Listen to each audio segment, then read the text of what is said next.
नमस्कार, स्वागत है आपका एक बार फिर से हमारे इस खास कार्यक्रम में जो आधारित है कानाफूसी, गपशप और चर्चा पर। ब्यूरोक्रेसी और सरकार की इस बार कई सारी महत्वपूर्ण और चटपटी खबरें हैं। तो चलिए शुरू करते हैं पावर सेंटर।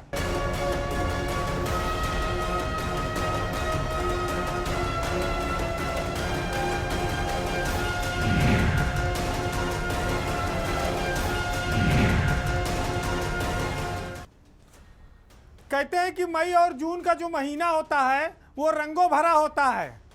हालांकि ब्यूरोक्रेसी की जो सबसे बड़ी कुर्सी है, उत्तर प्रदेश के अफसरशाही की जो सबसे बड़ी कुर्सी है, मुख्य सचिव की कुर्सी, वो इस जून के महीने में थोड़ा बेरंग हो रही है, क्योंकि चीफ सेक्रेटरी का सेवा विस्तार 30 जून को खत्म हो रहा है।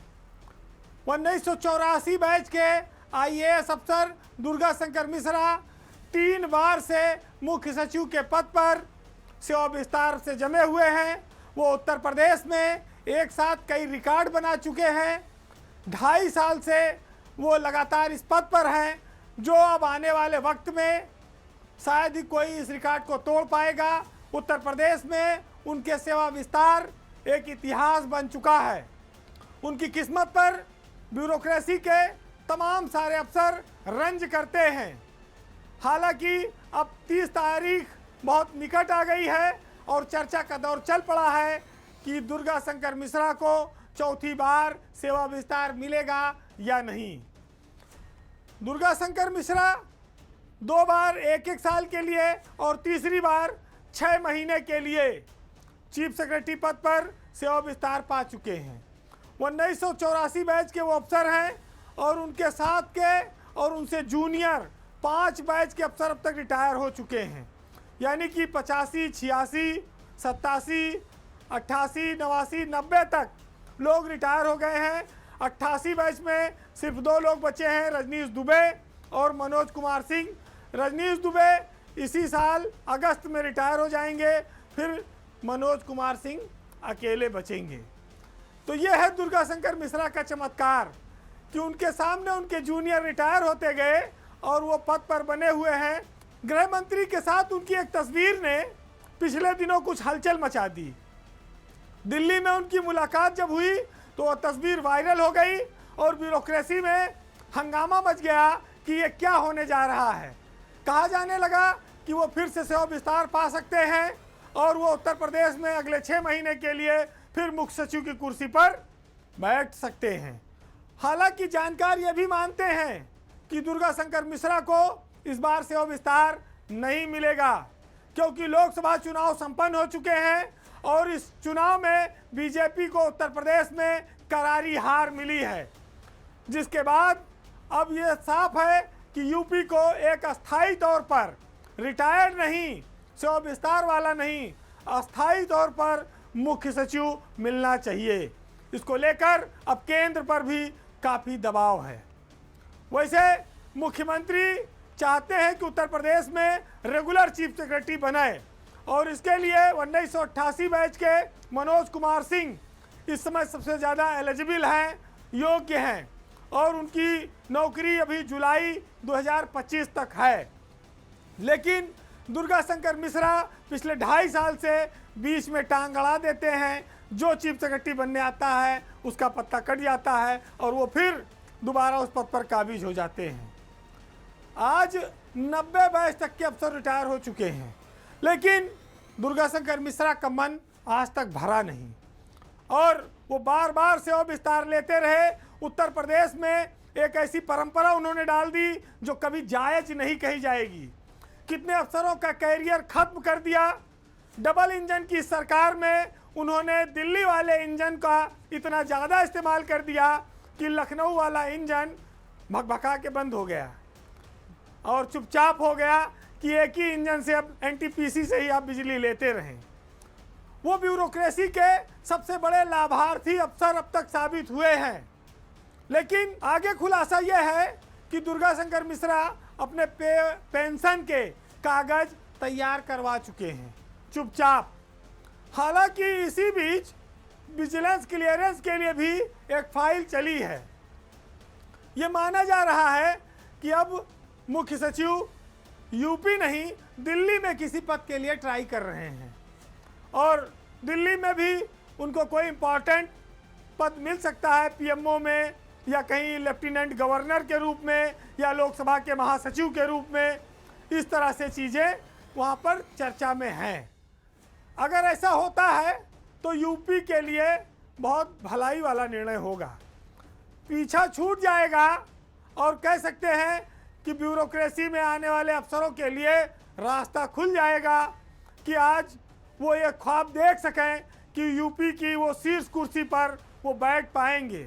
हालांकि आशंका इस बात की भी है कि मनोज कुमार सिंह के लिए मुख्य सचिव पद की राह इतनी आसान नहीं है। दिल्ली से फिर कोई टपक पड़ सकता है उत्तर प्रदेश में और मुख्यमंत्री मनोज कुमार सिंह के काम से प्रभावित हैं। वो चाहते हैं कि सीनियरिटी के आधार पर लोगों को मौका मिले, लेकिन जब ऊपर वाला मौका दिए तब ना। तो बहरहाल बहुत कुछ भगवान भरोसे है और 30 जून के भरोसे है। अब बात एक मंत्री की जो मंदिर मस्जिद जादू टोना टोटका भंडारा पूजा पाठ सब करा रहे हैं कि किसी तरह से मामला बचा रहा है।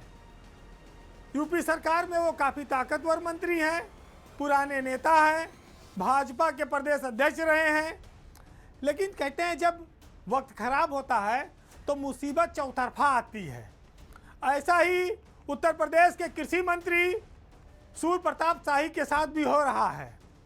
हालांकि इन सब के लिए उनकी कार्यशैली भी जिम्मेदार है, लेकिन अब उनका वक्त इन दिनों ठीक नहीं चल रहा है।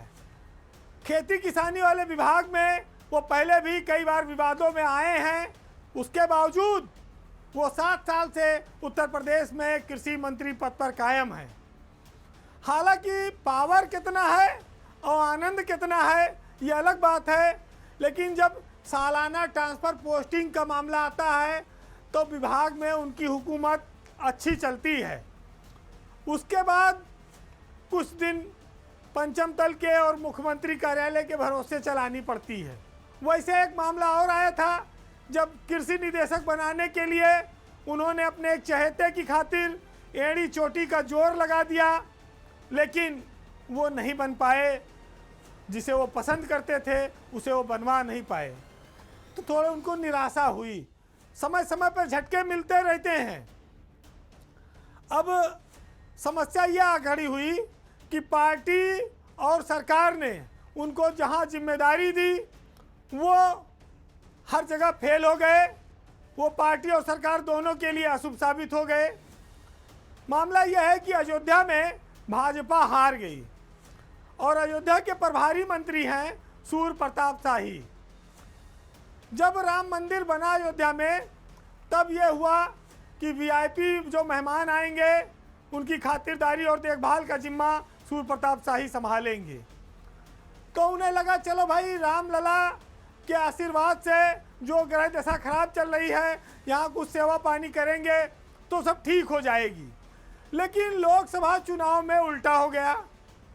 ना मंदिर का आशीर्वाद काम आया, ना वीआईपी मेहमानों की कोई सेवा काम आई। ऐसा लगा कि प्रभु की कृपा कहीं लटक गई है। भाजपा अयोध्या सीट हार गई। अयोध्या सीट हारने से पूरे देश में बीजेपी की किरकिरी हुई। ये एक ऐसी हार थी जिसमें बीजेपी का सब कुछ लुट गया और प्रभारी मंत्री होने के नाते सूर्य प्रताप शाही पर इस हार की सीधे जिम्मेदारी आ गई। जब समीक्षा शुरू हुई तो मंत्री जी भी लपेटे में आ गए, स्वाभाविक था आना है। लेकिन मंत्री जी भी हार मानने वाले जीव नहीं हैं।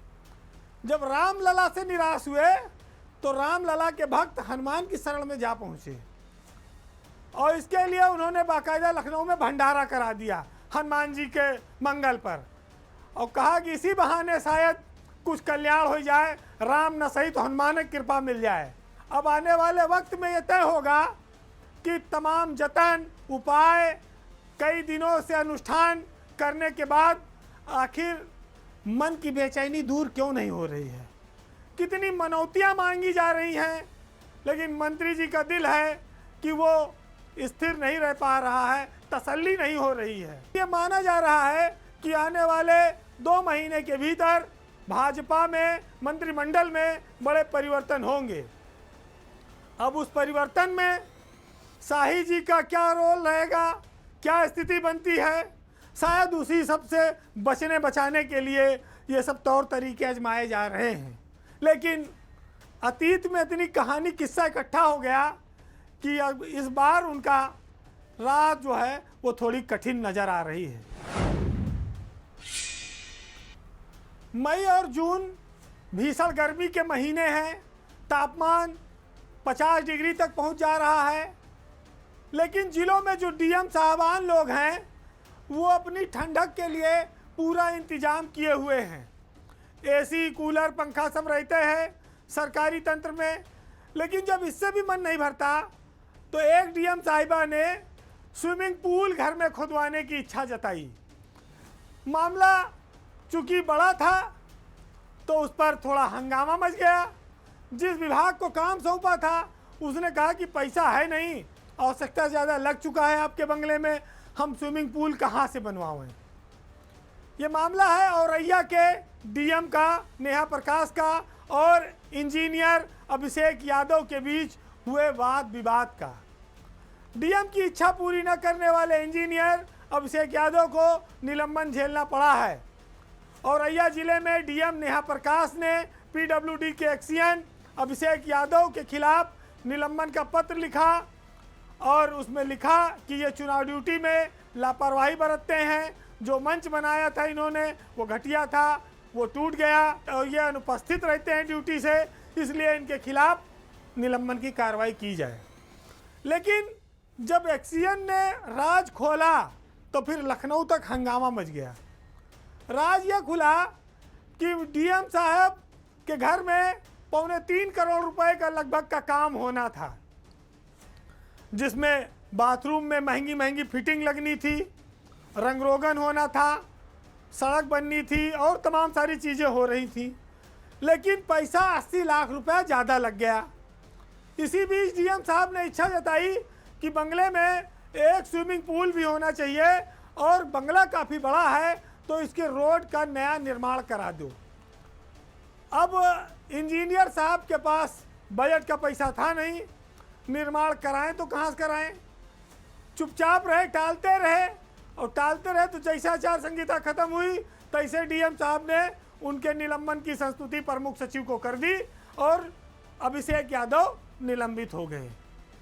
निलंबन के बाद बम फूटा।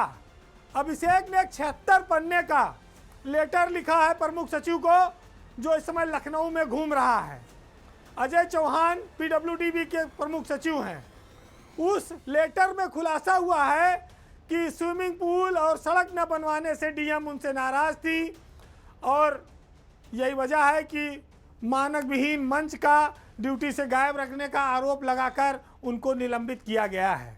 जबकि जो मंच है वो 25-30 लोगों के लिए बैठने के लिए बनाया गया था, लेकिन चुनाव के दौरान ही उस पर 100 से ज़्यादा लोग बैठ गए, जिसके चलते वो मंच टूट गया था।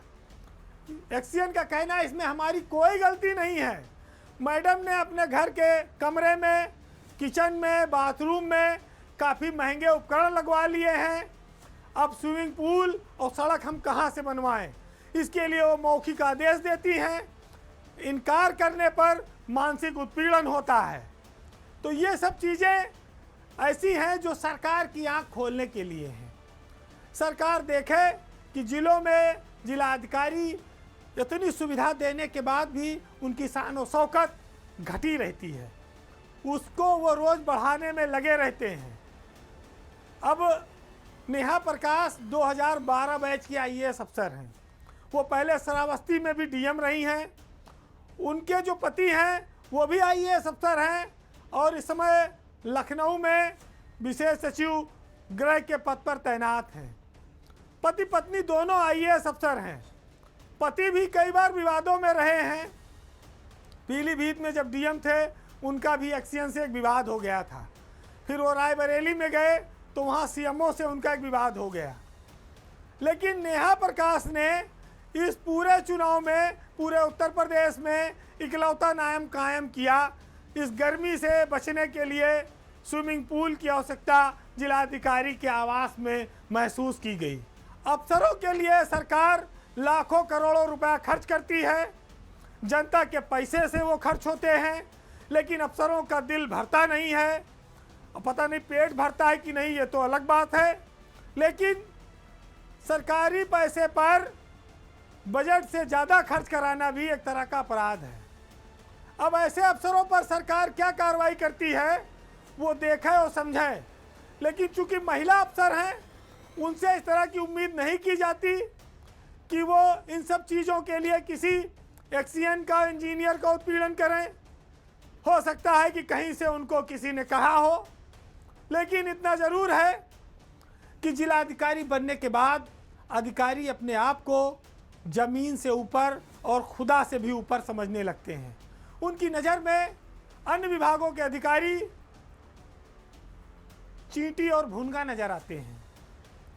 वो उनके मातहत के ही तौर पर होते हैं, लेकिन अगर उन्होंने साहब की आज्ञा नहीं मानी तो उनको बहुत बड़ी सज़ा भी भुगतनी पड़ती है। उत्तर प्रदेश की सियासत में इन दिनों समाजवादी पार्टी से धोखा करके राज्यसभा चुनाव में भाजपा में सपोर्ट करने वाले 7 विधायकों की जो सदस्यता है वो खतरे में है। उसको लेकर काफ़ी चर्चा चल रही है। कह सकते हैं कि न खुदा ही मिला, न विसाले सनम, न इधर के रहे न उधर के हम। ऐसा क्यों? क्योंकि सपा के इन विधायकों के खिलाफ अब समाजवादी पार्टी विधानसभा में याचिका दायर करने की तैयारी में है। जो सपा के 7 विधायक हैं वो चाहती है कि जिन्होंने भाजपा को वोट दिया राज्यसभा के चुनाव में उनकी सदस्यता चली जाए और वहाँ भी उपचुनाव हो जाए इस 10 सीटों के साथ, क्योंकि 10 सीटों पर उपचुनाव होने वाले हैं, जिनमें से काफ़ी लोग विधायक से सांसद बन गए हैं। तो ये जो धोखेबाजी करके गद्दारी करके भाजपा को वोट दिए हैं, इनकी भी सदस्यता चली जाए तो उसके साथ ही इन सब सीटों पर चुनाव हो जाए। इसके लिए समाजवादी पार्टी ने एक होशियारी की। लोकसभा के दौरान उसने चुप्पी साध ली और वो लोगों को लगा दिया कि उनके यहाँ से जो विधायक भाजपा में गए हैं इनकी गतिविधियों के फोटो बनाओ, वीडियो बनाओ, लोकसभा चुनाव के दौरान सबूत जुटाए और अब उन सबूतों के आधार पर वो विधानसभा अध्यक्ष के यहाँ याचिका करेंगे।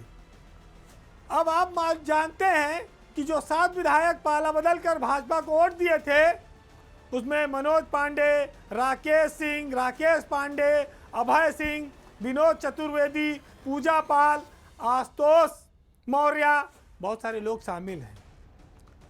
भाजपा को वोट करने के बाद इनमें से कई सारे नेता बाकायदा उनके मंचों पर भी नजर आए, लोकसभा में चुनाव प्रचार करते रहे।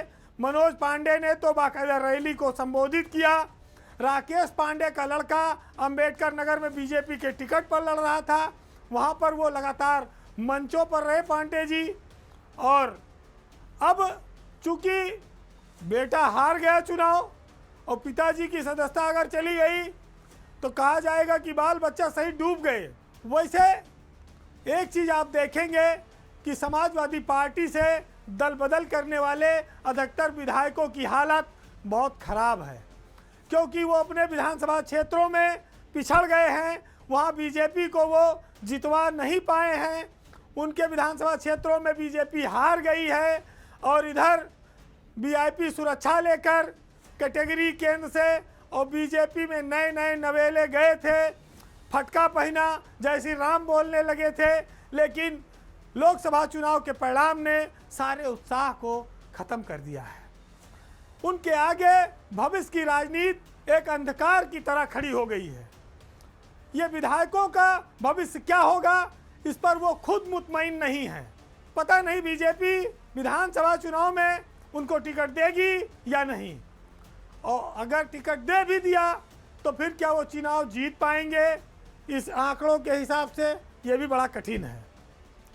वैसे जब से परिणाम आया है तब से सारे विधायक चुप्पी साधे हुए हैं, अपने घर में थे, तो खूब बोलते थे, लेकिन सदस्यता खारिज होने की बात आते ही सन्नाटा है। मुसीबत उनके लिए दोहरी है कि जहां से निकल के गए थे उसकी पोजीशन मजबूत हो गई, उनके 37 सांसद जीत गए, और जहां गए थे जिताने वहां वो हार गए। ऊपर से अगर सदस्यता चली गई तो ये बीच में उपचुनाव झेलो। गए तो थे अच्छे के लिए कि अब चलो बीजेपी 10-15 साल रहेगी, केंद्र से लेकर यूपी तक, तो वहाँ अपना व्यवस्था ठीक रखी जाएगी। और रामलला का बहाना बढ़िया था कि ये लोग मंदिर दर्शन करने नहीं गए और ये सब रामद्रोही हैं सपा वाले, अब चलो राम की ओर चलो। लेकिन वहाँ अयोध्या में भी बीजेपी हार गई। अभय सिंह, अंबेडकर नगर उनकी गोसाईगंज विधानसभा है, राकेश पांडे, ये दोनों सपा से अलग होके गए थे, दोनों क्षेत्र में बीजेपी हार गई। मनोज पांडे, राकेश सिंह, पूजा पाल, विनोद चतुर्वेदी, कई सारे नाम हैं जो अखिलेश यादव को ये सोच कर छोड़ कर गए थे कि अब इनके दिन खत्म हैं। राज्यसभा में वो कामयाब भी हुए, उनका एक प्रत्याशी हार गया, बीजेपी का एक एक्स्ट्रा प्रत्याशी जीत गया।